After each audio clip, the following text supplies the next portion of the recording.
Hey everybody, how's it going out there? Welcome to Good Movies and Music. My name's AJ. Thanks for watching. You know, looking back on it, it seems like July of 1991 was a pretty good month to be Keanu Reeves. He had just proven himself as an action star at the beginning of the month with the release of Point Break. Excellent film. Just watched it on this channel a couple weeks ago. Go back and watch that reaction if you haven't. Yeah, had a lot of fun with that movie.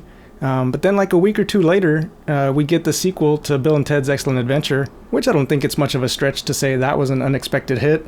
And I don't know if they knew that they were going to get a sequel going into the first one, but they got the sequel, and it came out July of 1991, not much longer after Point Break. So yeah, you get your action hit, you get your comedy sequel, and I know Keanu's star was on the rise already at that point, but I'm pretty sure it was from that moment on that he didn't look back. You know, I think it was pretty much just starring roles from then on out. But yeah, I was excited to get back into the world of Bill and Ted. I watched Excellent Adventure a couple months ago, had a really fun time watching that movie, and beyond just really enjoying the movie, I also really enjoyed the conversation that happened in the comments section. There was a lot of good, smart, thoughtful comments, and even though I enjoyed the film overall, I did have some critiques of it, and it was just really nice just to be able to go back and forth with people and, you know, share my perspective and have other people share their perspective. Just the genuine level of kindness and compassion and open-mindedness with which these conversations took place. Yeah, it was just really refreshing, because if you've ever spent more than 5 minutes on the internet, you know that conversations don't always go that way. I guess what I'm trying to say really is that it seems like Bill and Ted's fans have taken to heart Bill and Ted's message, because in these comments, we're all excellent to each other. So yeah, Bill and Ted's Excellent Adventure was an excellent film. I'm excited to jump back into the world of Bill and Ted and their lives in San Dimas. The last we saw in Excellent Adventure, I'm pretty sure that, you know, big presentation they gave, the history presentation, that was so they could graduate, if I'm remembering right. So I'm guessing that in this movie they're no longer high school students. It'll be interesting to see what they're up to in their young adulthood. How are Bill and Ted getting along in the world? How's their band coming along? Have they been practicing those guitars? Because last we saw, they looked like they needed some practice. But yeah, just like when I watched the first film, I really don't know much at all about this second one. I probably know less about the second one than I did the first one going into it. You know, I already knew about the phone booth in the first one. But yeah, other than that, I just, you know, this second one is going to be a total surprise for me, even more so than the first one. So I'm really excited about it, eager to jump in. So let's go ahead and do that right now. Let's go ahead and jump into this. This is going to be my reaction to Bill and Ted's Bogus Journey from 1991. Let's go. MGM. So did I just read recently that Amazon is buying MGM? I wonder if they would do a Bill and Ted reboot. Like, not a sequel with Keanu and Alex Winter, but I wonder if they would do like just an actual reboot. Kind of like how they're doing a Lord of the Rings reboot. Why does this feel T2 Judgment Day so far?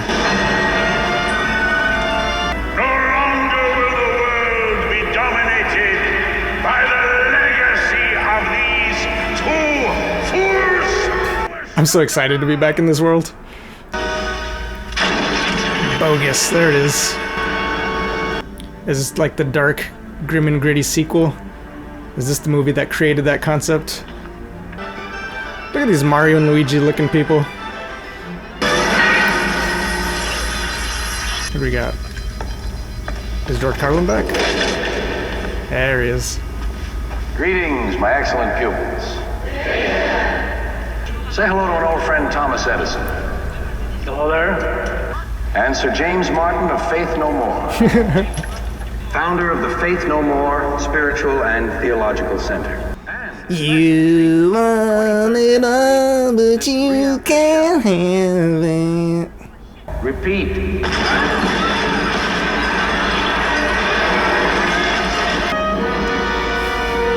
Denomalos, my old teacher. Denomalos.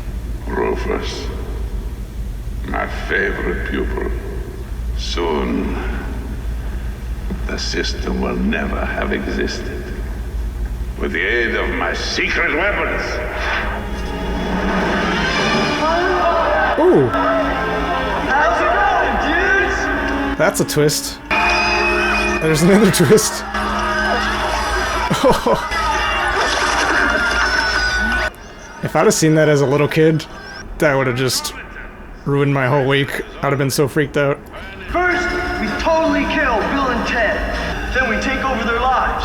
Then at the Battle of the Bands, we give the speech they were gonna give, except totally different. He's totally a robot. So are you, dude. Literally.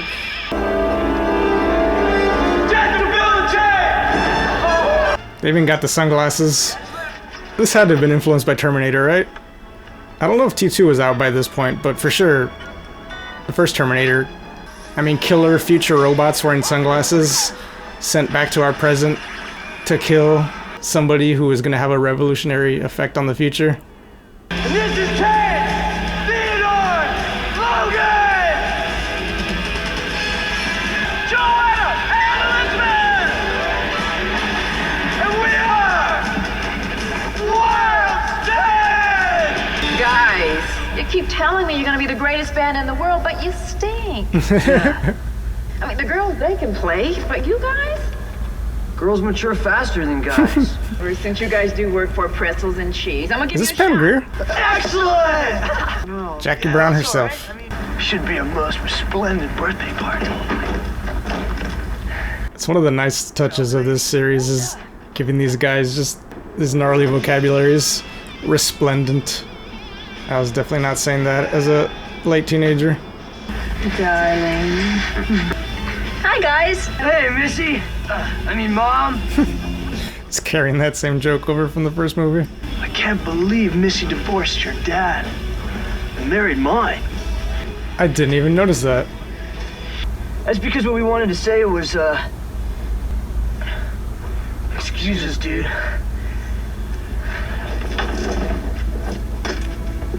Are they gonna propose? I wrote this myself. I wrote this last night. Elizabeth, Joanna, as I wander through this dark and lonely forest of life, surrounded by various beasts, metalworms, starfish, blowfish, toads, catfish, we said the future held some really good stuff. And all this stuff hasn't actually worked out the way we thought. It will. We hope. What this is about is... will you marry us? That was a fun edit, but it was a little jarring. It would have been awkward if one of them said yes and the other one said no. Oh, that's a cool jacket with the smiley face on the back. If I ever just have stupid amounts of money, I'm gonna build up a wardrobe that's just all the iconic movie jackets. Like it would be that one with the smiley face, and then Ryan Gosling's scorpion jacket from Drive. What else? What are some other iconic movie jackets?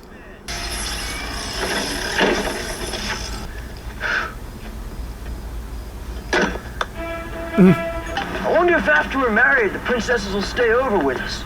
Yeah, our girlfriends are most chaste. Hello? Hello, Bill. This is Joanna. Elizabeth and I have spoken and we've decided we're quitting Wild Stallions. What? But... It's over. Goodbye. I totally fooled those other Russes. yeah, they're completely brilliant. This is most non-heinous. What are we gonna do? We gotta find them. How's it going, Bill and Ted? Ted, it's us again. We came to help you guys in your most unfortunate situation. Yeah. How do we know these guys are really us? How many fingers am I about to hold up? 3. Whoa! Dude, can we get some heat back here? Shut up, Bill. They use a real jerk. Yeah. We lied. But here's the truth. We're totally gonna kill you now. No way! Yes way, Ted.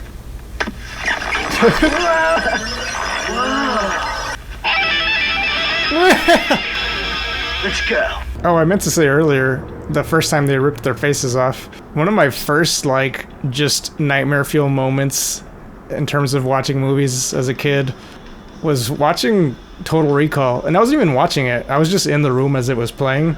And the scene where that lady's, head just separates and, it's just, oh yeah, that just freaked me out so bad when I was a kid. I didn't think I wanted to sleep that night. Even though you're doing this, we love you. We love you.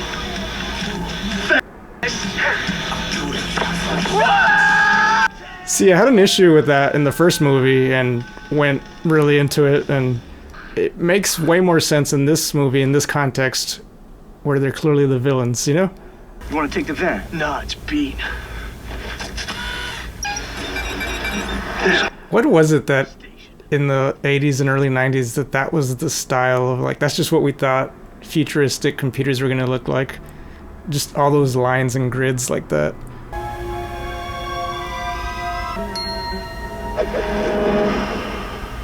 Ooh, what is this color change? What happened? We're dead, dude. Is there like an effect on their voice? Oh wow. Now what? It's a cool way to portray that. Like that you become this sort of pale shadow version of yourself. Because even their eyes look really dark. Oh! Whoa! It's the Grim Reaper, dude! You will come with me. Excuse us, dude. But is there any way back? You may challenge me to a contest. Chess? But if you lose, Seventh Seal style. made here in the afterlife. This death kind of looks, at least like it's influenced by the Seventh Seal death. Melvin. Excuse us, dude. But your shoes are untied. Oh. Well, you see, we used to be pussweeds, but now we're metal. So get over here and put out!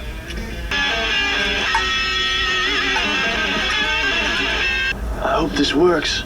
Worked in The Exorcist, 1 and 3. I have not seen The Exorcist. Oh, yes. Everybody.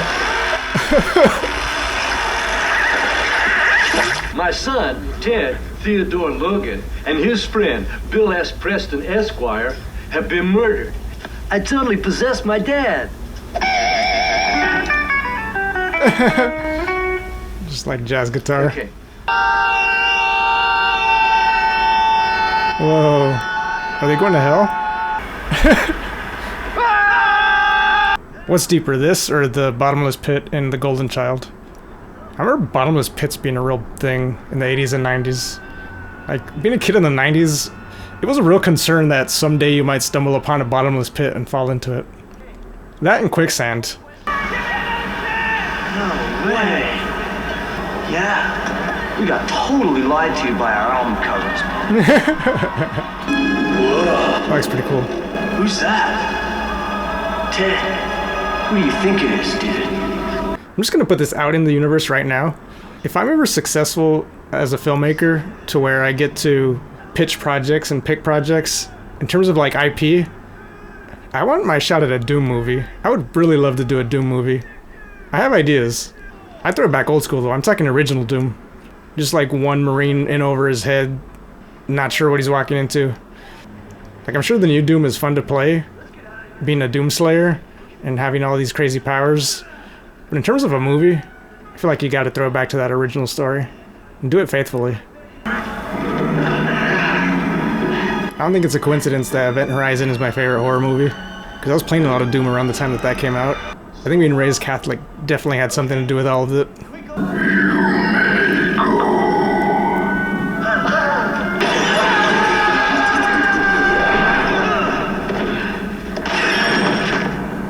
I'm really liking the set design.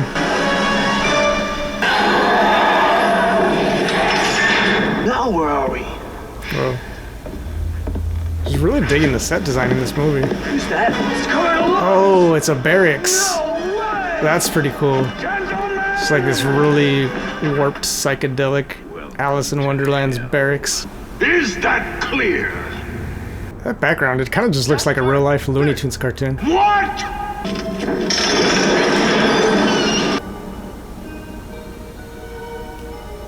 What happened?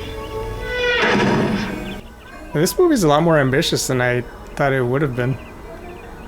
Yeah, it's just so creative with this production design.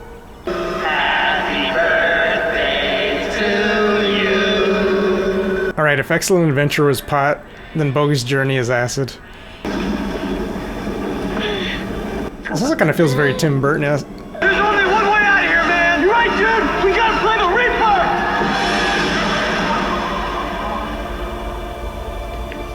That's cool.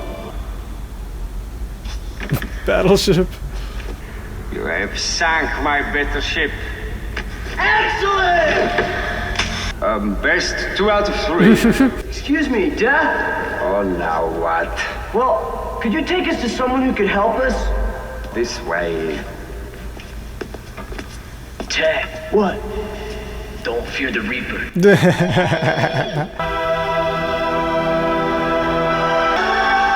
They just decided to go for it on this sequel. Only the most serene and enlightened souls shall... Somebody died playing tennis? Come on, dude. It's not fun. It's not funny. If I'm doing this stupid.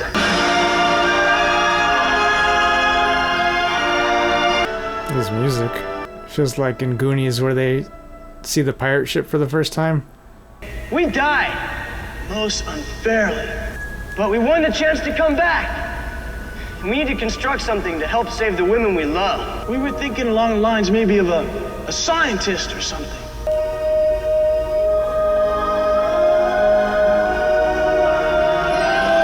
Looks like a futuristic version of a mall directory.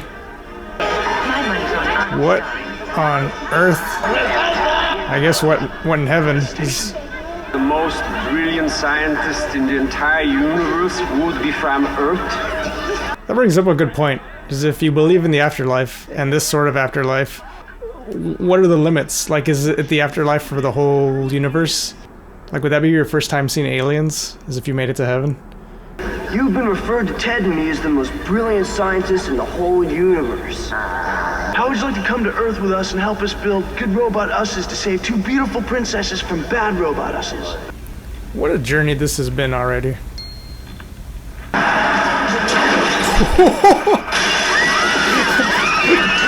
That's one way to make an entrance. I think you guys should stop right there. Catch you later, future wife. Whoa, evil breath. Come on. Evil Bill S. Preston Esquire speaking. It's them. They're back from the dead. I guess we get to kill them again. This is so weird. Station! What are you doing?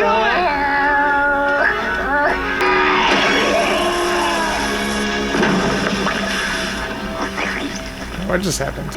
I love those 80s and 90s practical effects. Station! Station built this with a box of scraps in a van. Not bad.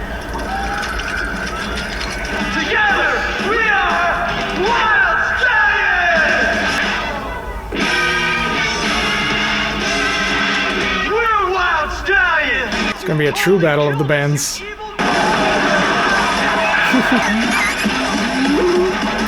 you later, Bill and Ted! Catch you later, Bill and Ted!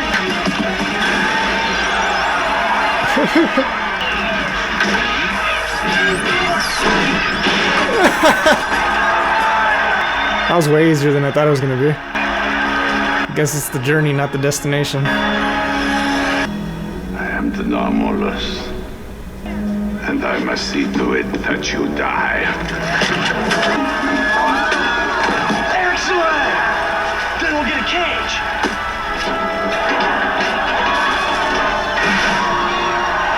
Excuse me?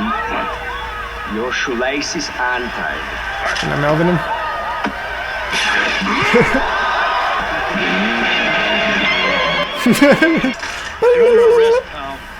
Miss Wardrobe, thanks for the help. Yeah, you know, we definitely...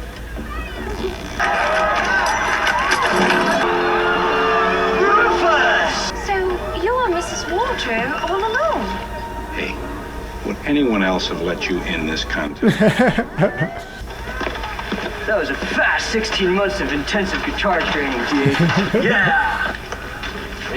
Hello, San Dimas! The baby? They have a baby? They both have babies. Wow, okay. For the rest of our... Keanu Reeves looking like a musketeer. And all we can say is... Let's rock!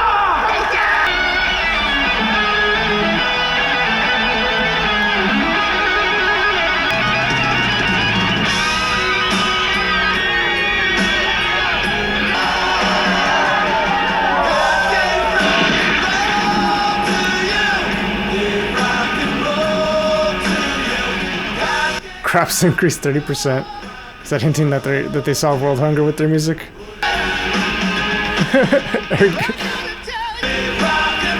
There's already a band called Death. I feel like they might have the copyright on that. You are go, Stallion 1. Right, that was a fun movie and a wild sequel. Like, it took all the elements of the first one and just amped them up several notches. But it really throws me for a loop because, you know, the reason I started watching these movies on this channel is because back when the Bill and Ted Face the Music trailer came out, I was like, oh yeah, Bill and Ted, I remember those movies. Like, I never watched them as a kid, but I remember them being around. And so having a third part come out, 20 years later, it got me curious. I was like, I'd like to watch that, but I'm not going to just watch it without having seen the first two. And so now here I am, having watched the first two, and I just have no idea how they get from, this ending montage where it's spelling out the future of the band and all the positive changes they made in the world just by existing. Like, how do you get from that to Face the Music? Like, I'm wondering, like, I didn't see the dates on these headlines, but, like, I imagine these changes are meant to have happened before Face the Music. So is that taking place in an alternate reality? An alternate future for Face the Music? I mean, I guess I should just watch the movie, but as I'm just sitting here, I'm just really thinking about it. But yeah, I'm going to watch that at some point. Probably not as soon as I did with this one. I think I only took like maybe a month and a half in between. Just kind of want to let these two sit with me for a while, take a break from that. But yeah, it's been fun. I've enjoyed both of these movies so far. Yeah, one thing I liked about the approach of this movie was that they really expanded the lore of Bill and Ted while actually keeping the story itself pretty self-contained. Like, I'm pretty sure it takes place over just like 1 or 2 nights. Like, the movie starts, I'm pretty sure, the day before the Battle of the Bands. Might even be the same day. So yeah, time-wise and location-wise, it's really compact. Like, in terms of the physical world, it's just, not only is it San Dimas, but it's pretty much just like 2 or 3 locations in San Dimas. So yeah, they managed to somehow make a film that's really self-contained while also exploring literally the vastness of eternity. That was a really fun juxtaposition, and it was a good way to keep the film grounded, with as big and ambitious as it was going with the story. I think it helps the human Earth side of the story to just keep it really compact time-wise and in terms of locations. And yeah, what really struck me about this movie was how much they took their game up in terms of set design and production design.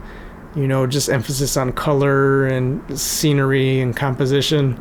Like, the first one had some cool moments in terms of cool sets, like when we got to see the future. But in this one, like, the way heaven and hell were portrayed and constructed, it was just really fascinating. I just really loved the imagery and how they went with it. It felt so stylized and artful. Like, it was just the right amount of surreal and bizarre. And in the case of hell, I would say nightmarish, but not scary. Like, it was very much in tone with this movie, but it was just like a type of, like, almost Tim Burton-esque type of bizarre. Yeah, stuff like that is just stuff you really miss from back during this era when you had to rely on practical effects and practical sets. If you wanted to make things look magical and mystical, ironically enough, you had to make them real. Like, it had to be grounded in reality. You had to build a set. You had to build things that look like this in order to pull them off on film. Whereas now we can just do it with computers, and it just, just stuff looks fake nowadays. There's just such a reliance on CGI today, and it's just kind of unfortunate. And I get it from a production standpoint. It can be quicker. It's going to eat up less shooting days and pre-production days if you can just plop up a green screen and say we'll deal with it later. I get the practical nature of it, but I just feel like something's lost when you don't have practical sets. CGI, as much as it's come along and as much hard work goes into it, especially under these time crunches, it's not the genuine article. You can usually tell when something's CGI, and where it really bugs me is in stuff that's not fantastical, stuff that's not sci-fi, stuff that's not superhero movies, just regular everyday dramas and comedies where they just don't either have the time or the resources to have a proper set, so they just throw some green screen in the background and I guess maybe hope we don't notice. But I've just recently been rewatching one of my favorite shows of last year, Ted Lasso. Oh, that's such an amazing show. And, honestly pairs well with Bill and Ted in terms of messaging, because, that show in a lot of ways is about being excellent to each other. But yeah, I've been rewatching it. And so yeah, the premise of Ted Lasso is that you have this American football coach goes across the pond to England to coach a soccer team, or as the rest of the world calls it, football.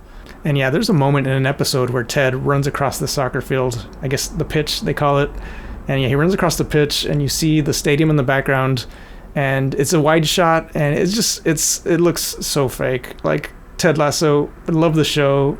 I think everyone on that show does great work, but it's just like just those little things where you're watching a grounded drama or comedy, and you see a moment of bad CGI, and you're just like, oh man, that just took me out of it. It's like, it's a great show, but why did you have to rely on CGI in that moment? Like, practical would have just been so much better. And it, you know, when the CGI is distracting like that, it can undercut the drama or undercut the comedy. So yeah, you know, there's that expression that limitation breeds creativity. And I really feel like you saw a lot of that in the 80s and 90s, because they were definitely starting to develop CGI at that point, you know, and there were some moments in this film that were kind of sketchy looking as far as the special effects. So maybe they got a little overly ambitious with some of those ideas. But for the most part, you know, back during this era, you had to do things practically. Just like Station, that moment where the two little stations collide and become the big guy. You know, when they combine in that blob and you start to see it grow, you know, it's just so visceral and real. Like, I was kind of grossed out, honestly, watching it. But, you know, nowadays they would have done that with CGI and it just wouldn't have looked as real. It wouldn't have had the same impact. You know, it would have taken me out of the film, as opposed to, like, the practical version brought me more into the film because it was so engrossing, kind of how visceral and disgusting and real that looked. So yeah, that's the end of that rant. Apologies. I'm pretty sure I've talked about this before on this channel. I don't remember which video. But yeah, I've definitely ranted about how much I prefer practical effects to CGI. Nothing against people who work in that industry and, you know, people who do CGI for a living.